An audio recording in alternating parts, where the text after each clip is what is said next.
नमस्कार दोस्तों, मैं आपके साथ में डीआर सर।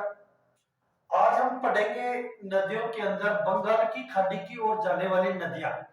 साथियों ध्यान दो, बंगाल की खाड़ी की ओर जाने वाली नदियां यानी बंगाल की खाड़ी के अंदर कौन कौन सी नदियां जाती हैं। राजस्थान में 24% नदियों का जो जल जाता है वो बंगाल की खाड़ी में जाता है।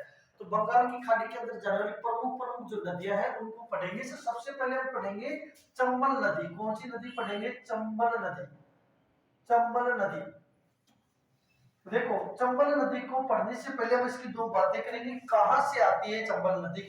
चंबल नदी का सबसे पहले हम जानेंगे कि उद्गम कहां से है इसका।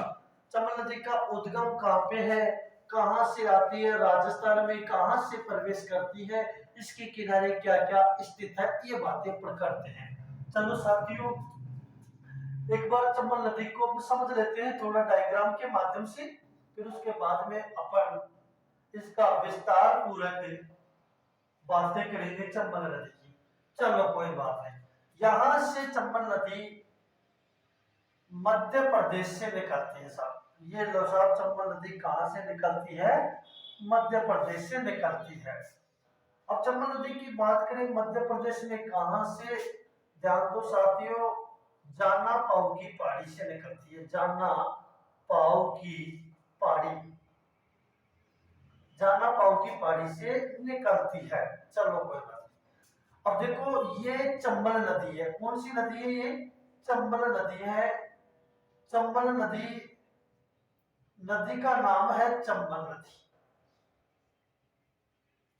उसके बाद में मैं एक साथ में आपको उपनाम बताऊंगा। चनमवती है, कामधेनु है, सारी बातें पर करते हैं। पर एक बात देखो, चंबल नदी यहाँ से प्रवेश करती है और ये बहती हुई ऐसे चले जाती है। ये बहती हुई ऐसे चले जाती है। इस प्रवेश स्थान को कहते हैं चौरासीगढ़। चौरासीगढ़ चित्तौड़गढ़ के निकट, चित्तौड़गढ़ के निकट। अच्छा सर, कौन कौन से जिले से होकर जाती है? चित्तौड़गढ़,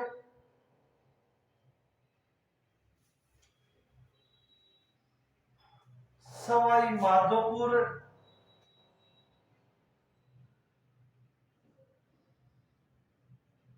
कोटा, बूंदी। देखो, कोटा और बूंदी की एक प्राकृतिक सीमा भी बनाती है।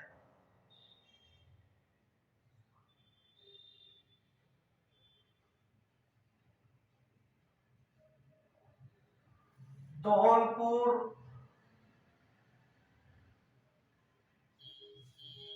चित्तौड़गढ़, सवाई माधोपुर, कोटा, बूंदी, धौलपुर, 12 इन जिलों के अंदर ये नदी बहती है। इधर लिख देता हूं 12। देखो साथियों, अब होता क्या है, मैं एक मानचित्र के माध्यम से आपको बताता हूं। कई बार अपन बात करते हैं कि चित्तौड़गढ़ का जो दुर्ग है वो कौन सी नदी के किनारे है। देखो नहीं, बात याद रखो, चित्तौड़गढ़ की अपन बात करते हैं। चित्तौड़गढ़, एक तो चित्तौड़गढ़ दुर्ग है वहां पे, और एक जो दुर्ग होगा वो होगा भैंसरोडगढ़ का दुर्ग। भैंसरोडगढ़ का दुर्ग, ये दोनों चित्तौड़गढ़ में है लेकिन दोनों अलग अलग नदियों के किनारे हैं। ये नदी यहां से आके ऐसे बहती है, तो देखो यहाँ पे ये दुर्ग है, भैंसरोडगढ़ का दुर्ग है। कौन सा है मित्रों? भैंसरोडगढ़ का दुर्ग। भैंसरोडगढ़ का दुर्ग है जो चंबल नदी के किनारे है। और चंबल नदी के यहाँ एक नदी आती है, वो नदी है बामनी नदी। बामनी नदी, चंबल एवं बामनी नदी के संगम पर भैंसरोडगढ़ का दुर्ग स्थित है। और यहाँ पे भैंसरोडगढ़ में इसी स्थान पे ये जलप्रपात का निर्माण करती है। ये जलप्रपात का निर्माण, और ये जो जलप्रपात है ये क्या है साथियों? राजस्थान का ऊंचा जलप्रपात है। ऊंचा जलप्रपात है। कितना ऊंचा? 18 मीटर या फीट। ये राजस्थान का ऊंचा जलप्रपात है। चंबल नदी में बामनी नदी मिलने पर यहाँ पे चूलिया जलप्रपात का निर्माण होता है। कौन सा? चूलिया जलप्रपात। जलप्रपात का नाम है चूलिया जलप्रपात। चूलिया जलप्रपात का निर्माण होता है। साथियों, ये चित्तौड़गढ़ का दुर्ग की बात करें तो ये क्या है? इसमें एक नदी तो आती है गंभीरी और एक नदी कौन सी आती है? बेडच। गंभीरी और बेडच नदी के गंभीरी और बेडच नदी के किनारे स्थित है चित्तौड़गढ़ का दुर्ग। बल्कि बैसरोडगढ़ का दुर्ग इसी नदी के किनारे स्थित है, और चंबल और बामनी नदी के संगम पर। फिर अपन बात करते हैं कि भाई चंबल नदी के किनारे कौन कौन से बांध भी है राजस्थान के अंदर, इन सभी की बात करेंगे। चंबल नदी को किस किस नामों से जानते हैं ये भी हम बात करेंगे। देखो, चंबल नदी की अपन बात करते हैं सबसे पहले लंबाई। किसको लेकर बात करेंगे? लंबाई। देखो, प्राचीन इसकी जो लंबाई है वो है 966 किलोमीटर। प्राचीन जो लंबाई है वो है 966 किलोमीटर। आज नवीन की बात करें तो वो 1051 किलोमीटर है। साथियों, फिर अब बात करते हैं कि चंबल नदी का उपनाम क्या क्या है। चंबल नदी का उपनाम क्या है? चंबल नदी का उपनाम, देखो, इसे कामधेनु भी कहते हैं।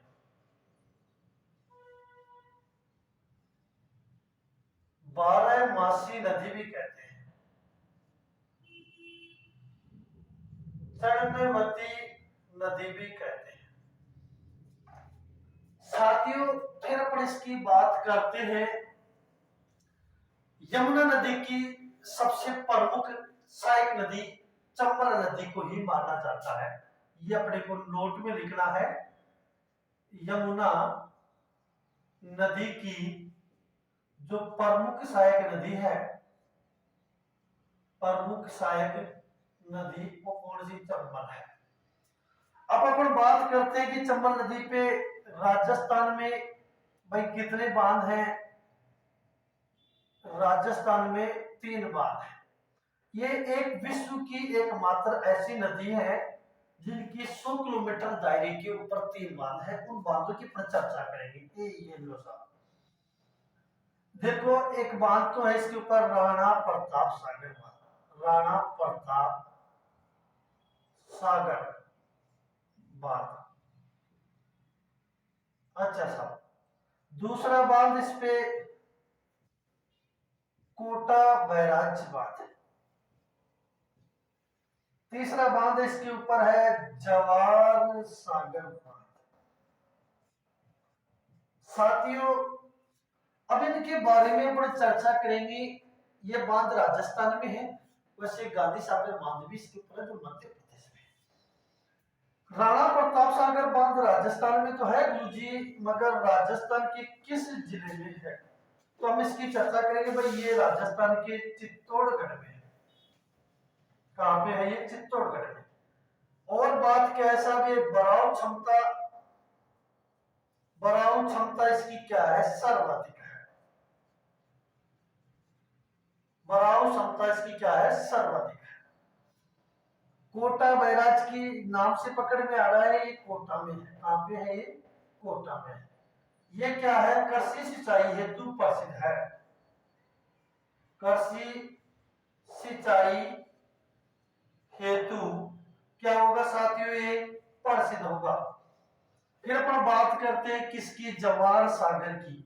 देखो, जवाहर सागर बांध की बात करते हैं। ये कहां पे है? कोटा व बूंदी के अंदर है। कहां पे है? कोटा बूंदी के अंदर स्थित है। तो साथियों, हम बातें करेंगे विश्व की एक ऐसी नदी है कि 100 किलोमीटर दायरे पर इसमें 3 बांध स्थित हैं। और दूसरी बात क्या है? ये दक्षिण से प्रवेश करके उत्तर की ओर बहने वाली नदी है। राजस्थान का ढाल देखेंगे तो उत्तर से दक्षिण की ओर है। तो ये वही नदी है जो ढाल के विपरीत चलती है। किसके विपरीत चलती है? ढाल के विपरीत चलने वाली नदी है।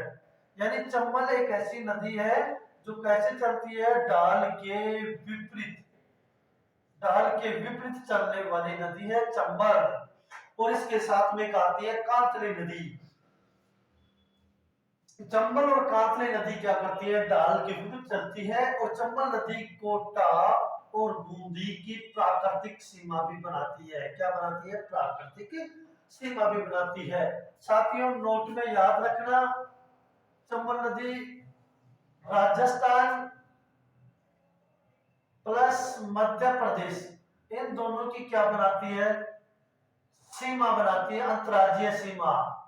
क्या बनाती है साथियों? अंतर्राज्यीय सीमा। साहब कितने की बना हुआ है? 252 वर्ग किलोमीटर बनाते हैं, 252 किलोमीटर। यानी राजस्थान और मध्य प्रदेश दोनों राज्यों की ये क्या करती है? अंतर्राज्यीय सीमा बनाती है। यहां से अंतर्राज्यीय सीमा फिर प्रवेश करती है आगे जाकर चित्तौड़गढ़ में। इसके ऊपर चित्तौड़गढ़ के अंदर राणा प्रताप सागर बांध है जिसकी भराव क्षमता सर्वाधिक है। कोटा में कोटा बैराज बांध है जो कृषि कार्य हेतु प्रसिद्ध है। और जवाहर सागर बांध कोटा और बूंदी के अंदर स्थित है। बात आती है चित्तौड़गढ़ दुर्ग, चित्तौड़गढ़ में है जो अपनी गंभीरी बेडस नदी पे है। बैसुरगढ़ का दुर्ग ये भी चित्तौड़गढ़ में है, चंबल और बामनी नदी के संगम पे है। चंबल और बामनी नदी मिलने पर यहाँ एक जलप्रपात का निर्माण होता है, चूलिया जलप्रपात, जो राजस्थान का सबसे ऊंचा जलप्रपात माना जाता है। जय हिंद दोस्तों, फिर मिलते हैं अगली वीडियो में।